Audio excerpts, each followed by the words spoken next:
అందరికీ నమస్తే నుల్లా welcome to MR media Telangana. This is Rekha. నిన్న గ్రామ పంచాయతీ ఎన్నికలకు సంబంధించి సర్పంచ్ అభ్యర్థుల గెలుపుకు సంబంధించి ఏ పార్టీలు ఎన్ని గెలిచినాయి అని చెప్పేసి ప్రెస్ మీట్ పెట్టిండు. ప్రెస్ మీట్ పెట్టి అసలు ఇది ఒక అద్భుతమైన రిజల్ట్, మాకు మా 2 ఏళ్ల పరిపాలనకు రెఫరెండం అని చెప్పేసి రేవంత్ రెడ్డి చెప్పిండు ఈ సర్పంచ్ ఎన్నికలల్లా. నిజంగా బై ఎలక్షన్లు వచ్చిన తెలంగాణ రాష్ట్రంలో మేము అధికారంలోకి వచ్చిన తర్వాత 2 బై ఎలక్షన్లు వచ్చినాయి. ఆ 2 బై ఎలక్షన్లలో మేమే గెలిచినాము. ఇప్పుడు సర్పంచ్ స్థానాలల్లో మేమే గెలిచినాము ఎక్కువగా అని చెప్పేసి సంకలు గుద్దుకుంటా ఉన్నాడు ముఖ్యమంత్రి రేవంత్ రెడ్డి. ఇక్కడ ఎప్పుడో జరిగిన అసెంబ్లీ ఎన్నికల ముచ్చట తీసుడు, మళ్ళా దానికి తర్వాత జరిగిన కంటోన్మెంట్ ఎన్నికల ముచ్చట తీసుడు. ప్రజలు నిజమైన వ్యతిరేకతతో ఉన్నారు, దరిదాపుల్లాక వచ్చిరు. ఇప్పుడు మేము మెజార్టీ స్థానాలు సంపాదించినామని చెప్పేసి మీరు చెప్తున్నారు కదా. అక్కడ ఎక్కడ ఎంతవరకు పోటీ చేసి గెలవగలిగినరు, ఎన్ని ఆగడాలు చేస్తే గెలవగలిగినరు, ఎంతగానో అధికార దుర్వినియోగం చేస్తే గెలవగలిగినరు అనేది ఒకసారి ఆలోచన చేసుకోవాల్సిన అవసరం ఉన్నది. ఎప్పుడూ అయిపోయిన కంటోన్మెంట్ ఎన్నికల ముచ్చట కూడా చెప్తా ఉన్నారు రేవంత్ రెడ్డి. ఒక సర్పంచ్ ఎన్నికల కోసము ముఖ్యమంత్రి హోదాలో ఉన్న వ్యక్తి ప్రచారంలో తిరిగినప్పుడే మనకు అర్థం అయిపోవాలి కాంగ్రెస్ పార్టీ పని అయిపోయింది తెలంగాణ రాష్ట్రంలో అని. ఆయన ఎన్నికలు అయిపోయిన తర్వాత వచ్చిన రిజల్ట్ మీద మరీ ప్రెస్ మీట్ పెట్టిండంటే కాంగ్రెస్ పార్టీకి గట్టి షాకు తగిలింది ఈ సర్పంచ్ ఎన్నికలకు సంబంధించి అనేది ఒకటి క్లియర్ కట్గా అర్థమవుతా ఉన్నది. సరే, దీంట్లో చాలా అబద్ధాలు మాట్లాడిండు, చాలా ముచ్చట్లు చెప్పిండు. ఈ ఏదైతే రేవంత్ రెడ్డి చెప్పిన లెక్కలు సెట్ చేయడానికి అంతకంటే ముందు దాదాపు మొన్న 17 తారీఖు నాడు అయిపోయినాయి. 17 తారీఖున తర్వాత నిన్న 18 తారీఖు నాడు అన్ని పేపర్లలో ఒక లెక్కలు ఉన్నాయి. మళ్ళీ నిన్న ముఖ్యమంత్రి ప్రెస్ మీట్ పెట్టిన తర్వాత ఇయ్యల్లో ఒక లెక్కలు ఉన్నాయి. ఏవైతే డబ్బా ఛానళ్ళు ఉన్నాయో, డబ్బా పత్రికలు ఉన్నాయో, రేవంత్ రెడ్డి మాటను జవదాటకుండా తూచా తప్పకుండా పాటించే ఛానళ్ళు పత్రికలు ఏవైతే ఉన్నాయో ఆ లెక్కలను సరి చేసుకునేందుకు ఇలా పొద్దుగాల ఆపసోపాలు పడ్డాయి, తంటాలు పడ్డాయి అని చెప్పుకోవాలి. మీరు నిన్నటి పేపర్లు ఏళ్ళటి పేపర్లు తిరిగేయండి. సర్పంచ్ ఎన్నికలకు సంబంధించిన రిజల్ట్, అభ్యర్థులకు సంబంధించిన రిజల్ట్ మొన్న 17 తారీఖు నాడు వచ్చిన రిజల్ట్ ఏదైతే ఉన్నదో 3 విడతలకు కలిపి బీఆర్ఎస్ పార్టీకి ఇన్ని, కాంగ్రెస్ పార్టీకి ఇన్ని, బీజేపీకి ఇన్ని, అదర్స్ ఇన్ని గెలుచుకున్నారు అని చెప్పేసి నిన్నటి పేపర్లలో ఉంటుంది. కానీ నిన్న రేవంత్ రెడ్డి చెప్పిన లెక్కలు అన్ని పేపర్లలో రావాలని చెప్పేసి సీఎంఓ పిఆర్ టీం నుంచి, లేకపోతే సీఎంఓ ఆఫీస్ నుంచి, రేవంత్ రెడ్డి పిఆర్ టీం నుంచి అన్ని పత్రికలకు ఏమంటారు ఆదేశాలు పోయినాయట. నానా తాట్లు పడ్డారనుకో, అగసాట్లు పడ్డారనుకో. సరే, ఇక మేమే గెలిచినాము, మేమే బాగా సంపాదించుకున్నాము అని చెప్పేసి డబ్బా కొట్టుకుంటా ఉన్నాడు నిజంగా ముఖ్యమంత్రి రేవంత్ రెడ్డి. ఈ రిజల్ట్తోని నిజంగా సంతృప్తికరంగా ఉన్నరా? కాంగ్రెస్ క్యాడర్ మొత్తం సంతృప్తికరంగా ఉన్నదా? కాంగ్రెస్ మంత్రులు కూడా సంతృప్తికరంగా ఉన్నారా ఈ రిజల్ట్ వల్ల?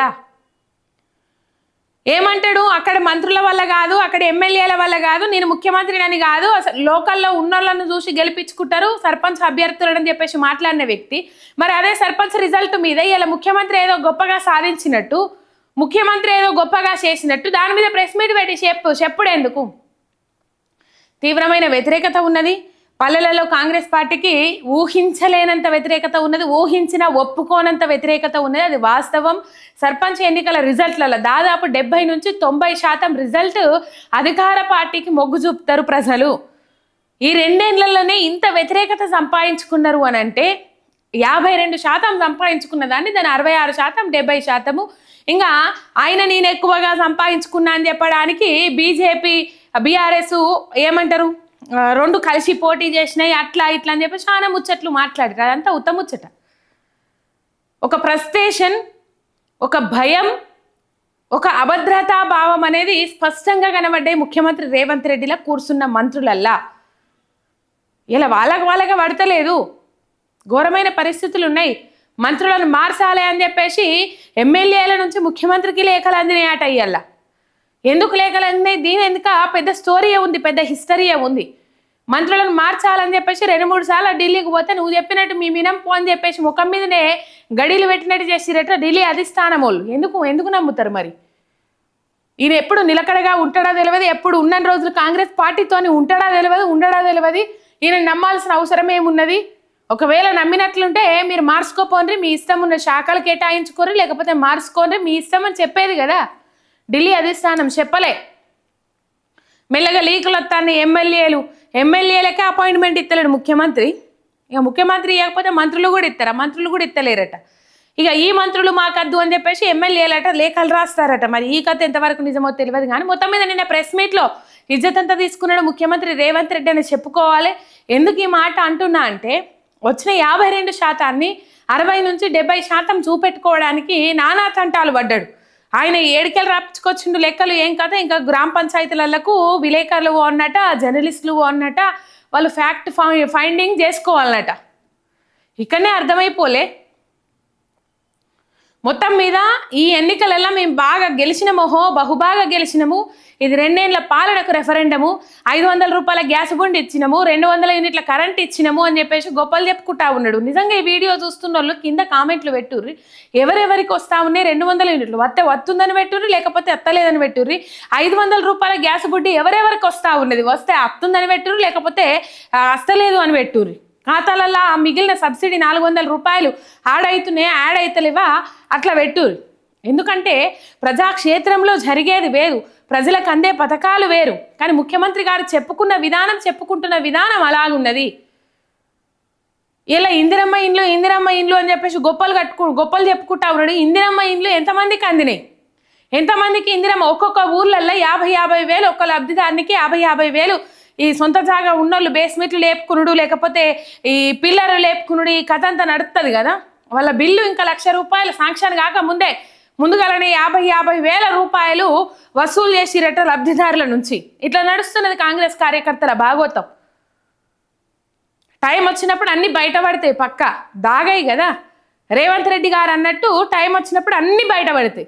ఇక ఏమంటాడు, నీళ్ళ గురించి మాట్లాడమంటే మన బనకచెర్ల ఎక్కడుంది, లేకపోతే నల్లమల అడవులు ఎక్కడున్నాయి అని అడిగిన ముఖ్యమంత్రి అట ఇప్పుడు కేసీఆర్తోని డైరెక్ట్ చర్చ పెడతాడట నీళ్ళ మీద. ఫస్ట్ తెలంగాణలో ఎన్ని కాలువలు ఉన్నాయి, ఎన్ని నదులు ప్రవహిస్తూ ఉన్నాయి, తెలంగాణ నదుల మీద తెలంగాణ రాష్ట్రానికి సంబంధించిన ప్రాజెక్టులు ఎన్ని ఉన్నాయి, తెలంగాణలో ప్రవహిస్తున్న నదుల నుంచి మనకి ఎంత నీటి వాటర్ రావాలి, మనం ఎంత వినియోగించుకుంటా ఉన్నాము, ఎన్ని చెక్ డ్యాములు ఉన్నాయి, ఎన్ని చెరువులు ఉన్నాయి, ఎన్ని కుంటలు ఉన్నాయి, ఎన్ని వాగులు ఉన్నాయి, ఎన్ని ప్రాజెక్టులు ఉన్నాయి, ఎన్ని రిజర్వాయర్లు ఉన్నాయి. ఇవన్నిటి మీద ఒక 2 రోజులు కూర్చొని మీరు మీ మంత్రులు ఒక అవగాహనకు రాండ్రి. వచ్చిన తర్వాత మీటింగులు సమావేశాలు పెట్టుకోండి. మొన్న కదా సారు బనకచెర్ల ప్రాజెక్టు మీద ఏమంటారు అది పెట్టుకొని పవర్ పాయింట్ ప్రజెంటేషన్ పెట్టుకొని ఇజ్జతంతా తీసుకున్నారు. మీరు పెట్టుకున్న సలహాదారులు కూడా గట్లనే ఉన్నారు. బనకచెర్ల ఏడు ఉందంటే మీరు చెప్పిన దానికి వంత వాడే పరిస్థితి ఏర్పడ్డది. నిపుణులు సిద్ధంగా ఉన్నారు కదా నీళ్ళ మీద అవగాహన కల్పించడానికి. అప్పుడు కేసీఆర్ హయాంలో ఎన్ని టీఎంసీలకు ప్రతిపాదన పడ్డది, ఇప్పుడు ఎన్ని టీఎంసీలు ఇచ్చి మన నీళ్ళన్ని దోసుకపోవాలని బనకచెర్ల ప్లేస్లో ఇంకోటి కట్టాలని చూస్తా ఉన్నాడు చంద్రబాబు నాయుడు. దీని మీద అవగాహన తెచ్చుకోండి. ఇవన్నీ ఏమి లేవు. మాటకు ముందు కేసీఆర్, మాటకు వెనుక బీఆర్ఎస్ పార్టీ, మాటకు వెనుక హరీష్ రావు, మాటకు ముందు కేటీఆర్. ఒక బీఆర్ఎస్ పార్టీ పేరు వినబడకుండా చేస్తా అని చెప్పేసి గిన్ని ఆపసోపాలు గిన్ని తంటాలు పడతా ఉన్నాడు. ఇంకా ఆ కాంగ్రెస్ ఏమంటారు టీంలల్లా కేసీఆర్ చేసిన 8 లక్షల కోట్ల రూపాయలకు అప్పులకే మిత్తిలు కడతా ఉన్నాము. మేడిగడ్డ రిపేర్కు 1700 కోట్ల రూపాయలు ఖర్చు అవుతా ఉన్నది అని చెప్పేసి ఎన్ని గ్లోబల్ సమ్మిట్ పేరిట 400 కోట్లు, మెస్సీతోని ఫుట్బాల్ ఆడడానికి 100 కోట్లు, 500 కోట్లు అప్పనంగా ఖర్చు పెట్టినావు కదా. అంతకుముందు అందాల పోటీలు అని చెప్పేసి 100 కోట్ల రూపాయలు ఖర్చు పెట్టినావు కదా, 600 కోట్ల రూపాయలు. ఎలాంటి సంస్థ మేమే భరిస్తాం, మేడిగడ్డకు కావాల్సిన ప్రజలు ఆగమవుతారు, ఇబ్బందికరమైన పరిస్థితులు ఉంటాయి, రైతులకు నీళ్ళు లేకపోతే గోస తలుగుతుంది, పాపం దాకుతుంది అని చెప్పేసి ఎలాంటి సంస్థ మేమే భరిస్తాము రిపేర్కి అని చెప్పినా కూడా వాళ్ళను కాలుకు పెడితే మెడకు పెడితే కాలుకు పెట్టి ఇలా వాళ్ళని అడ్డుకునేటట్టు చేస్తే ఇలా లెక్కలు ఏమంటారు కోతి లెక్కలని చెప్పుకుంటా కాకి లెక్కలని చెప్పుకుంటా 1700 కోట్ల రూపాయలు అవుతాయి, 1600 కోట్ల రూపాయలు అవుతాయి, 400 కోట్ల రూపాయలకు ఇప్పుడు మీరు పెట్టిన దుబారా ఖర్చుతోని మేడిగడ్డ రిపేర్ చేస్తే, మేడిగడ్డలో కుంగిన 1-2 పియర్స్ రిపేర్ చేస్తే ఇప్పటికీ ఎంత మంచిగా ఉంటుండే. కావాల్సుకొని ఇసుక మాఫియా, ఇసుక కేటుగాళ్ళు చెక్ డ్యాములు వేల్చుకుంటూ పోతే వాళ్ళ మీద ఇంతవరకు చర్యలు లేవు. అట్లనే మేడిగడ్డ పియర్స్ను కూడా కుంగేటట్టు చేసిండ్రు అని చెప్పేసి.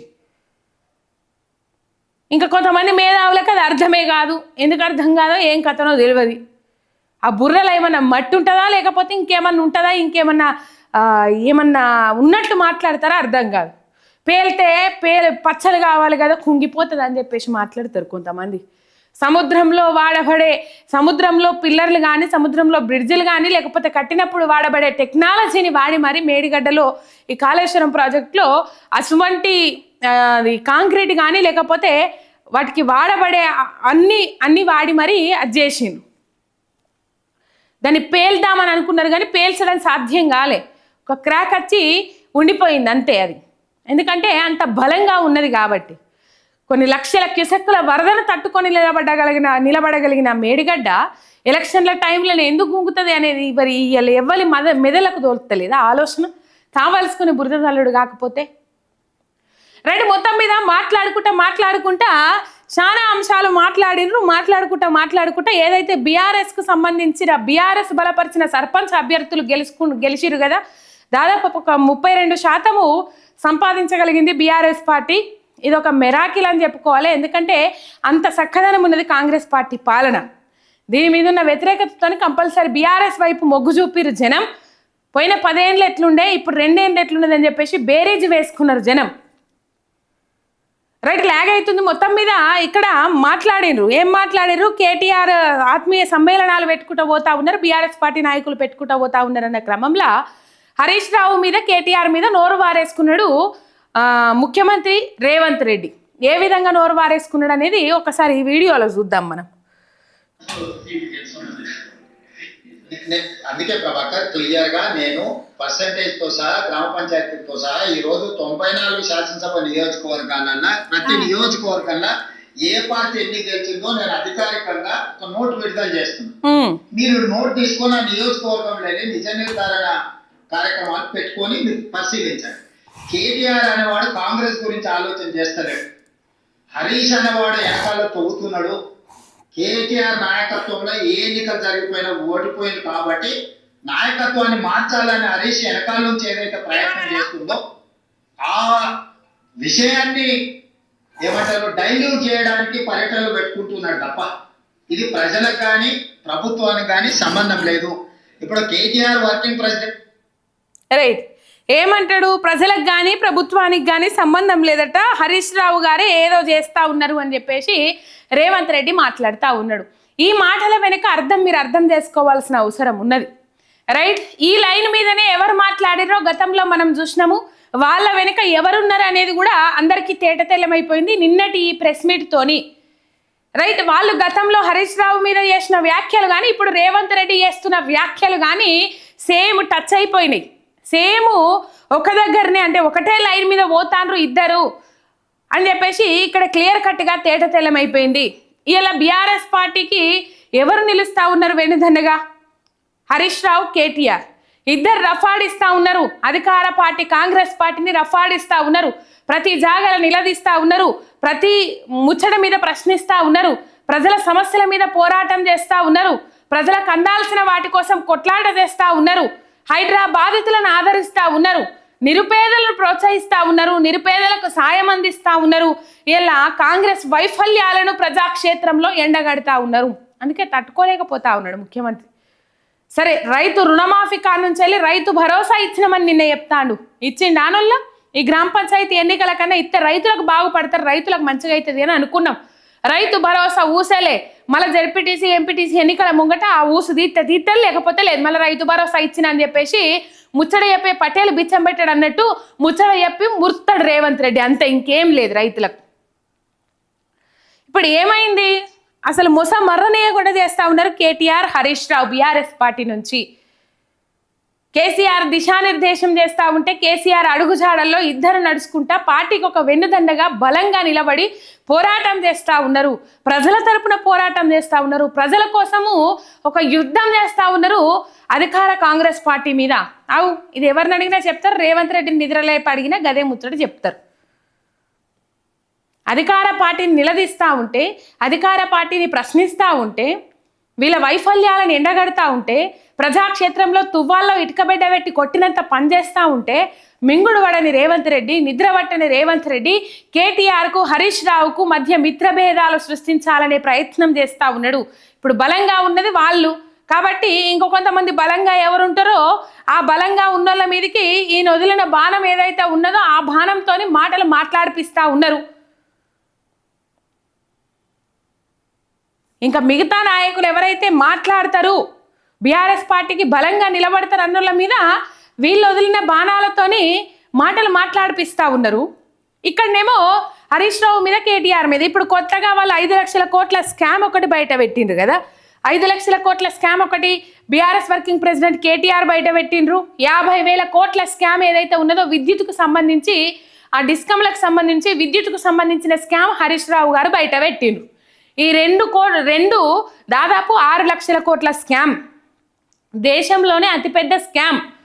మరి ఈ స్కామ్ ఎందుకు చేస్తా ఉన్నాడంటే రాహుల్ గాంధీ కోసం చేస్తా ఉన్నాడని వార్తలు వచ్చినాయి. అందులో నిజమెంతనో అబద్ధమెంతనో తెలియదు కానీ మొత్తం మీద ఈ 5 లక్షల కోట్ల స్కామ్ ఒకటి, 50,000 కోట్ల స్కామ్ ఒకటి, ఈ ఇద్దరికి కౌంటర్ ఇయ్యగలగాలి. కౌంటర్ ఇయ్యాలంటే ఈయన దగ్గర సబ్జెక్ట్ ఉండాలి. లేదు అది చేస్తలేను నేను చెప్పేంత అది ఉండాలి. కానీ జీవోలు విడుదల చేసుకున్నారు. ఆ జీవోలు ఎట్లా లీక్ అయినాయి అని చెప్పేసి తనలాడుతూ ఉన్నారట. ఆగమాగం అతలాకుతలం అవుతా ఉన్నారట. ఈ పరిస్థితి ఉన్నది.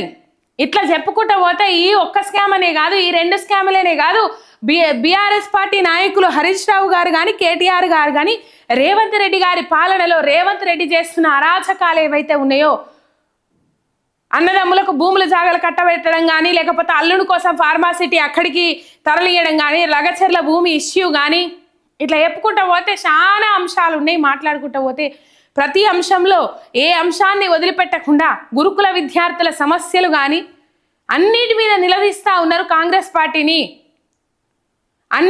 అన్ని వైఫల్యాలను ఎండగడుతూ ఉన్నారు. సమాధానం చెప్పలేక వాళ్ళిద్దరి మధ్య కొట్లాట పెట్టిస్తే, వాళ్ళిద్దరి మధ్య చిచ్చు పెట్టిస్తే ఏదో ఒకటి అయిపోతుంది, బీఆర్ఎస్ పార్టీ కొంచెం బలహీన పడిపోతుంది అని చెప్పేసి పాపము ఎన్నికలలో ఎక్కువ స్థానాలు సంపాదించుకోలేకపోయినా అన్న ప్రెస్టేషన్లో రేవంత్ రెడ్డి గారు ఏమో మాట్లాడుతూ ఉన్నారు. ఈ అంశం మీద నిన్ననే మాజీ మంత్రి హరీష్ రావు గారు ట్విట్టర్ వేదికగా స్పందించిండ్రు, ఫైర్ అయిండ్రు రేవంత్ రెడ్డి మీద. ఏం మాట్లాడుతున్నారు మీరు? బీఆర్ఎస్ పార్టీని బలహీనపరచడం కోసం, మా ఇద్దరి మధ్య మిత్ర విభేదాలు సృష్టించడం కోసం ఇలా మీరు ఇట్లాంటి చీప్ ట్రిక్స్ ఫాలో అవుతా ఉన్నారు, క్రియేట్ చేస్తూ ఉన్నారు. కానీ మేము కేసీఆర్ ఆదేశానుసారం కేసీఆర్ను మళ్ళీ ముఖ్యమంత్రిని చేయడం కోసం 2028లో బీఆర్ఎస్ పార్టీని అధికారంలోకి తీసుకురావడం కోసం కేసీఆర్ గారి ఆదేశాల మేరకు పనిచేస్తాం, ఎప్పుడు నిరంతరము కలిసికట్టుగా పోరాటం చేస్తాం, అంతకంతకు ఇట్లాంటి ఎన్ని చేసినా అంతకంతకు బలంగా తయారవుతామని చెప్పేసి మండిపడ్డరు మాజీ మంత్రి హరీష్ రావు గారు.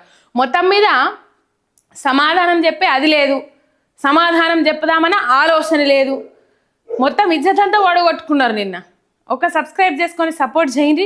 మీ ఎంఆర్ మీడియా తెలంగాణ శనార్థి.